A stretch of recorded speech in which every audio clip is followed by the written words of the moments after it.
Salam sejahtera untuk kita semua. Tentunya kita kembali mengucap syukur dan berterima kasih kepada Tuhan kita oleh karena kebaikannya, kasih setianya di dalam kehidupan kita. Satu minggu lagi di dalam setiap aktivitas pekerjaan atau apapun yang telah kita lakukan, Ia telah memberkati saudara dan saya. Dan saat ini kita kembali di dalam ringkasan pelajaran Sekolah Sabat, dan kita sudah memasuki pelajaran yang ke-12 dengan judul Pandangan Dunia Alkitabiah. Mari kita ikuti pembahasan berikut ini. Ayat tema sepanjang minggu ini terdapat di dalam 1 Tesalonika 5 ayat 23. Semoga Allah damai sejahtera menguduskan kamu seluruhnya, dan semoga roh, jiwa dan tubuhmu terpelihara sempurna dengan tak bercacat pada kedatangan Yesus Kristus, Tuhan kita. Pandangan dunia Alkitabiah berbicara tentang pertarungan terus-menerus antara yang baik dan yang jahat, antara Kristus dan setan. Setan tidak berdaya di hadapan Allah, tetapi kuasanya belum sepenuhnya hilang. Pada saat ini ia menyerang akan umat-umat Tuhan dengan kuasa penipuannya. Tetapi jangan kita lupa bahwa Yesus telah mengalahkannya. Dan pertarungan ini semakin memburuk saat mendekati peristiwa-peristiwa terakhir dunia ini. Wahyu 13 dan Wahyu 14 masing-masing menunjukkan gerakan yang akan dilakukan setan dan para pengikut Yesus. Pengudusan saudara dan saya penting untuk siap menghadapi pertarungan ini. Pertarungan antara yang baik dan yang jahat. Sesuai dengan 1 Tesalonika 5 ayat 23, kita harus hidup kudus di hadapan Tuhan. Kita akan lihat bersama-sama bagaimana caranya supaya kita dapat menjadi teladan di dalam setiap kehidupan. Bagaimana kita dapat memelihara tubuh kita. Bagaimana kita dapat memelihara pikiran kita. Dan memelihara roh, apa maksudnya? Dan pada akhirnya pemeliharaan yang berkelanjutan. Apa yang harus kita pelihara secara berkelanjutan? Mari kita lihat bersama-sama. Teladan Lukas 2 ayat 52. Dan Yesus makin bertambah besar dan bertambah hikmatnya dan besarnya, dan makin dikasihi oleh Allah dan manusia. Sebelum memulai pelayanannya, Yesus bertumbuh dalam 4 aspek ini. Yang pertama, secara mental, dia memiliki hikmat, dan hikmat itu diberikan Allah kepadanya. Ia meminta kepada Tuhan. Secara fisik, besarnya, dia bertumbuh sama seperti dengan anak-anak lainnya. Secara rohani, dia dikasihi oleh Allah. Sejak dari kecil, ia berkomunikasi dengan Allah lewat ajaran dari orang tuanya. Itulah sebabnya kalau kita mempelajari kehidupan dari Yesus di usia 12 tahun ketika mereka pergi ke Yerusalem, dan ketika pulang, Yesus tidak bersama-sama dengan kedua orang tuanya. Ada di manakah Yesus? Yesus ada di rumah ibadah, sedang bertukar pikiran tentang hal-hal rohani dengan pemuka-pemuka agama. Dia menjalin hubungan pribadi dengan Tuhan. Ia dekat dengan Allah. Dia bertumbuh secara rohani dan secara sosial. Dia dikasihi oleh manusia.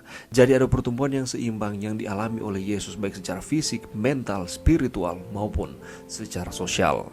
Dan saudara dan saya harus menumbuh kembangkan akan keempat aspek ini di dalam kehidupan kita. Kita juga dipanggil untuk bertumbuh dalam semua aspek keberadaan kita. Apa yang Paulus sebut dengan roh, jiwa, dan tubuh, sesuai dengan 1 Tesalonika 5 ayat 23. Pekerjaan penebusan mencakup pemulihan citra Allah dalam diri manusia. Pertumbuhan kita harus berorientasi pada itu, bersiap-siap untuk kedatangan yang kedua ketika pekerjaan akhirnya akan selesai. Tujuan kita bertumbuh di dalam Kristus adalah untuk mempersiapkan akan kehidupan kita untuk menyambut akan kedatangan Tuhan yang kedua kali. Memelihara tubuh, 1 Korintus 6 ayat 20, sebab kamu telah dibeli dan harganya telah lunas dibayar. Karena itu muliakanlah Allah dengan tubuhmu. Pada abad pertama, filsafat Yunani dan gerakan Gnostik mempengaruhi keyakinan gereja Kristen tentang pemisahan jiwa dan tubuh. Kita sudah pelajari ini di dalam pelajaran-pelajaran sebelumnya, bahwa jiwa dan tubuh memiliki tubuh sendiri, dan Alkitab tidak meyakini akan konsep seperti itu. Mereka menyimpulkan bahwa tubuh harus diabaikan, jadi semua upaya dikerahkan hanya untuk pertumbuhan spiritual. Namun firman Tuhan menyertakan nasihat untuk memelihara tubuh kita. Paulus memperkenalkan tubuh sebagai bait Roh Kudus, dan Yohanes ingin agar kita hidup sehat. Baik Adam maupun Hawa diciptakan menurut gambar dan rupa Allah sendiri, yang tercermin tidak hanya dalam karakter mereka, tetapi juga dalam aspek fisik mereka. Dan oleh karena dosa masuk ke dunia, dan citra itu telah dirusak dan bahkan disembunyikan oleh kehadiran dosa. Pekerjaan penebusan adalah mengembalikan manusia ke kondisi semula, termasuk kesehatan fisiknya sampai pada tingkat yang memungkinkan bagi makhluk-makhluk yang tidak dapat mengambil bagian dari pohon kehidupan. Jadi ada pemulihan, dan proses ini berlangsung seumur hidup yang akan diselesaikan hanya pada kedatangan Yesus yang kedua kali. Jadi dengan kata lain, kita juga harus memperhatikan akan tubuh kita. Itulah sebabnya 1 Korintus 10 ayat 31 Rasul Paulus mengatakan, jika engkau makan, atau jika engkau minum, atau jika engkau melakukan sesuatu yang lain, lakukanlah semuanya itu untuk kemuliaan Allah, bukan hanya untuk mementingkan nafsu kita sesaat. Memulihkan gambar Allah termasuk memelihara tubuh kita. Pertanyaannya, apakah kita sedang memelihara akan tubuh kita, dan kita mengakui bahwa tubuh kita ini adalah bait Roh Kudus? Selanjutnya adalah memelihara pikiran. Tetapi kami memiliki pikiran Kristus. 1 Korintus 2 ayat 16. Apa maksudnya memiliki pikiran Kristus? Pikiran kita harus diubah untuk mencerminkan gambar Allah. Tujuan kita haruslah berpikir seperti Kristus. Pertanyaannya adalah bagaimana kita bisa sampai pada hal tersebut? Pertama, hanya Roh Kudus yang dapat melakukannya. Dia mengubah pikiran dan perasaan kita. Kita harus meminta Roh Kudus hadir di dalam setiap kehidupan kita, sehingga Ia akan mengarahkan akan setiap pikiran-pikiran kita. Gantinya berpikir hanya untuk kepentingan kita secara pribadi. Tetapi apabila Roh Kudus ada di dalam kehidupan kita, maka cara berpikir kita akan disesuaikan dengan cara berpikir Kristus, bukan untuk kepentingan pribadi, tetapi untuk kepentingan orang lain. Kedua, kita perlu bekerja sama. Kita harus mengisi pikiran kita dengan hal-hal yang benar. Coba kita perhatikan selama 1 minggu ini, apa sajakah informasi-informasi yang kita sudah tanamkan di dalam pikiran kita? Apakah itu informasi-informasi yang positif? Atau sebaliknya, apa yang sudah kita lihat, apa yang sudah kita dengar, apakah itu adalah merupakan hal-hal yang baik, yang membangun akan kehidupan kita untuk semakin dekat dengan Tuhan? Atau sebaliknya, mari kita isi pikiran-pikiran kita dengan hal-hal yang benar, hal-hal yang positif, sehingga kehidupan kita ini akan menjadi lebih baik di dalam Tuhan. Maka karakter kita akan bersinar dengan kemurnian dan kasih, dan hidup kita akan diatur oleh kerendahan hati dan kebenaran apabila kita mengundang Roh Kudus hadir di dalam kehidupan kita dan mengisi akan pikiran-pikiran kita dengan hal-hal yang berkenan di mata Tuhan. Hanya dengan penyerahan setiap hari, mati setiap hari untuk diri sendiri, upaya yang tekun setiap hari dengan iman untuk taat kepada Yesus, kita dapat memiliki transformasi, perubahan di dalam kehidupan kita. Memelihara roh. Galatia 5 ayat 25 menyatakan, jikalau kita hidup oleh roh, baiklah hidup kita juga dipimpin oleh roh. Apa maksudnya hidup oleh roh dan dipimpin oleh roh? Bagaimana caranya supaya kita dapat dituntun oleh roh ini?